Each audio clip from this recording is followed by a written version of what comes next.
आजच्या कृषी क्षेत्रातील मोठ्या बातम्या, शासनाच्या घोषणा, अनुदानातले बदल, खरेदी धोरणे आणि बाजारभावांमधील हालचाल सर्व काही तुम्ही पाहणार आहात या व्हिडिओच्या माध्यमातून। कर्जमाफीची लगबग की पुन्हा एकदा चकवा, कागदपत्रांच्या फेऱ्यात अडकलाय बळीराजा, बँकांकडे माहिती असतानाही पुन्हा एकदा मागणी। या प्रक्रियेसाठी सुरू असलेल्या कागदपत्रांच्या पूर्ततेमुळे शेतकरी पुन्हा एकदा मेटाकुटीला आलाय। स्थानिक बँकांनी कर्जमाफीची यादी मागवली असून त्यासाठी शेतकऱ्यांना पुन्हा एकदा नव्याने कागदपत्रे जमा करण्याचे फरमान सोडल्यामुळे विविध कार्यकारी सेवा सहकारी संस्थांमध्ये शेतकऱ्यांची गर्दी उसळली आहे। कोकाटेंची खाते काढली, तूर्त बिना खात्याचे मंत्री, हायकोर्टाच्या शुक्रवारच्या सुनावणीकडे लक्ष, प्रसंगी मंत्रीपद नव्हे तर आमदारकी देखील जाण्याची शक्यता, सर्व खाती अजित पवार यांच्याकडे, कोकाटेंविरोधात अटक वॉरंट जारी, अटकेच्या भीतीने कोकाटे रुग्णालयात दाखल। नवीन वर्षाच्या सुरुवातीला खाद्यतेल महागणार, सध्या किलो मागे 4 ते 5 रुपयांची वाढ, आयात शुल्क वाढीची चर्चा। सध्या सरकी, सूर्यफूल आणि सोयाबीन तेलाला मागणी अधिक आहे, दरामध्ये 15 किलोच्या डब्यामागे 100 ते 150 रुपयांची वाढ झालेली आहे। मंत्रिमंडळात स्थान मिळवण्यासाठी धनंजय मुंडे यांची दिल्लीवारी, केंद्रीय गृहमंत्री अमित शहा यांची भेट घेतली। या भेटीमुळे धनंजय मुंडे राज्य मंत्रिमंडळात पुन्हा परतणार असल्याच्या चर्चांना उधाण आले। टोमॅटो वधारला, क्रेटला 1100 रुपयांचा दर, नारायणगाव टोमॅटो बाजारात तेजी, शेतकरी समाधानी।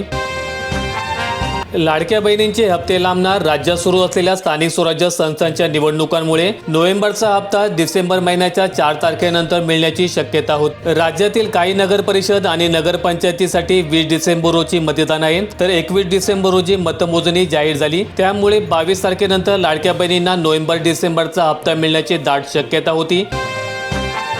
जालना जिल्ह्यात खरीप पिकांची अंतिम पैसेवारी अखेर जाहीर, जिल्ह्यातील 965 गावांची पैसेवारी 50 पैशांपेक्षा कमी। कांदा चाळ उभारणीसाठी 50% अर्थसहाय्य, वर्धा जिल्ह्यातील शेतकऱ्यांना ऑनलाईन अर्ज सादर करण्याचे आवाहन, 7/12 पिकाची नोंद असणे आवश्यक असणार। कडा बाजार समितीतून कांदा थेट दुबईला पोहोचला, 25,000 क्विंटलची विक्रमी आवक, लाल कांद्याला 3,500चा उच्चांकी भाव मिळाला। सिल्लोड येथे सीसीआयचे कापूस खरेदी केंद्र सुरू न झाल्यास रास्ता रोको, शिवसेना शिंदे गटाचा इशारा, जिल्हाधिकाऱ्यांना निवेदन देण्यात आले। सिंचन विहिरींच्या अनुदानात लाखोंची तफावत, अन्याय होत असल्याची ओरड, सिंचन विहिरीसाठी 4 लाख रुपयांचं अनुदान, कृषी विभागाच्या योजनेपेक्षा रोजगार हमी योजनेतून मिळणारे अनुदान 1 लाखांनी जास्त आहे, त्यामुळे अनुसूचित जाती आणि जमातीवरील प्रवर्गातील शेतकऱ्यांवर अन्याय होत असल्याची भावना व्यक्त होते आणि ही तफावत दूर करून सर्व योजनांसाठी समान अनुदान लागू करावे अशी मागणी जोर धरत आहे। चंद्रपुरातील शेतकऱ्यांनी तगाद्यापायी किडनी विकल्याचे प्रकरण, 6 सावकारांवर गुन्हा, 5 जण अटकेत, किडनी विक्रीचा विषय स्वतंत्र चौकशीमध्ये। कर्जमाफीच्या घोषणेनंतर शेतकरी पुन्हा एकदा अडचणीत, कागदपत्रांसाठी रांगा, बँकांकडून पुन्हा 7/12/8ची मागणी, डिजिटल कर्जमाफीची शेतकऱ्यांची मागणी। कळंब तालुक्यात बारदानाअभावी सोयाबीनची हमीभाव केंद्र बंद, शेतकऱ्यांची अडचण, प्रशासनाने उपाययोजना करण्याची शेतकऱ्यांची मागणी। शेतकऱ्यांविषयीच्या संवेदना हरपल्या, कर्जासाठी किडनी विक्री प्रकरणी शेतकरी नेत्यांची सरकारवर टीका, चंद्रपूर जिल्ह्यातील रोशनकोडी या शेतकऱ्याला सावकाराने कर्ज फेडण्यासाठी चक्क किडनी विकत घेतल्याचं प्रकरण उघडकीस आल्यानंतर शेतकरी संघटना आणि विरोधी पक्षांनी सरकारला धारेवर धरलंय, परंतु सरकारी पातळीवर मात्र या विषयावर अनास्था दिसून आली। सत्ताधारी पक्षाच्या एकाही मंत्र्याने किंवा आमदाराने या विषयावर भाष्य केलेलं नाही। कापूस दर दबावातच खानदेशात खेडा, खरेदीमध्ये 6,500 ते 6,800 रुपयांचा दर।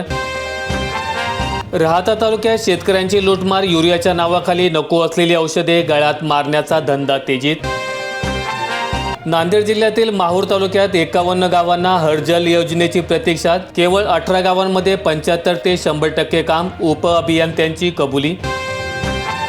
अमळनेर येथील सीसीआय केंद्रात 5 ते 6 किलोची कट्टी, शेतकऱ्यांची पिळवणूक, स्लॉट बुकिंग होत नसल्यामुळे शेतकरी ताटकळत, दररोज फक्त 30 वाहन मोजली जात आहेत, त्यामुळे तालुक्यातील शेतकऱ्यांचा कापूस खरेदीसाठी नंबर केव्हा लागेल, शेतकऱ्यांनी किती दिवस सीसीआय केंद्राच्या भरोश्यावर राहावं, असाही प्रश्न शेतकऱ्यांना पडला असून ज्या शेतकऱ्यांनी कापूस सीसीआय मध्ये आणलाय त्यांचाही माल खरेदी करताना कट्टी लावली जात आहे, मात्र पावतीवर नोंद होत नसल्यामुळे शेतकऱ्यांनी तोंड उघडलं तर नाक बंद असा प्रकार दिसून येत आहे। गावातील वाद मिटवणाऱ्या तंटमुक्त समित्या निष्क्रिय, मालेगाव तालुक्यातील चित्र, समित्यांना नव्याने उभारणी देण्याची गरज।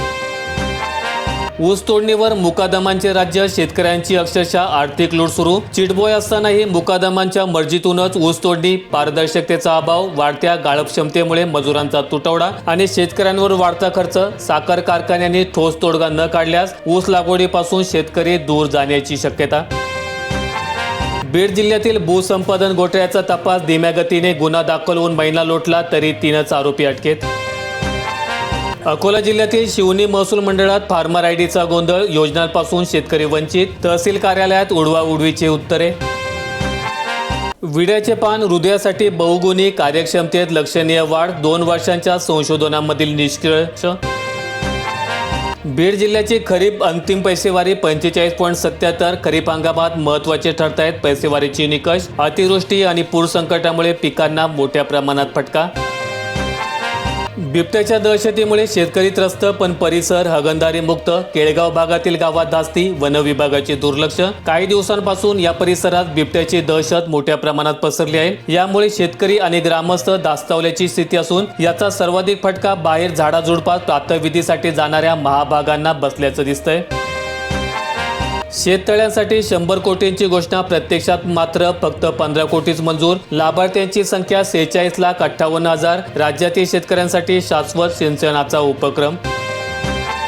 राज्यातील 27 साखर कारखान्यांनी केलाय ऊस दर जाहीर. यंदा FRPचा विषय नाहीच. 9 कारखान्यांकडून अद्याप भाव जाहीर नाही.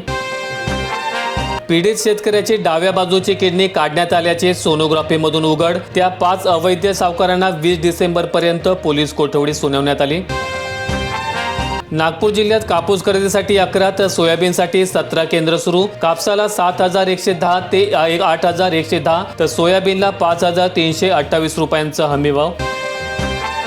गुजरातमधील अतिवृष्टीग्रस्त 17 लाख शेतकऱ्यांना 5,330 कोटी मदत वितरित. गुजरात सरकारने अतिवृष्टीग्रस्त शेतकऱ्यांसाठी केवळ 5,330 कोटी रुपये मदत वितरित केली आहे. ही मदत 17.92 लाख शेतकऱ्यांपर्यंत पोहोचवली गेली. व्हिडिओ आवडला असेल तर लाईक ठोका, शेअर करा आणि अशा दैनंदिन शेतकरी बातम्या अपडेट्स मिळवण्यासाठी सबस्क्राईब करून बेल आयकॉनचं बटन दाबा.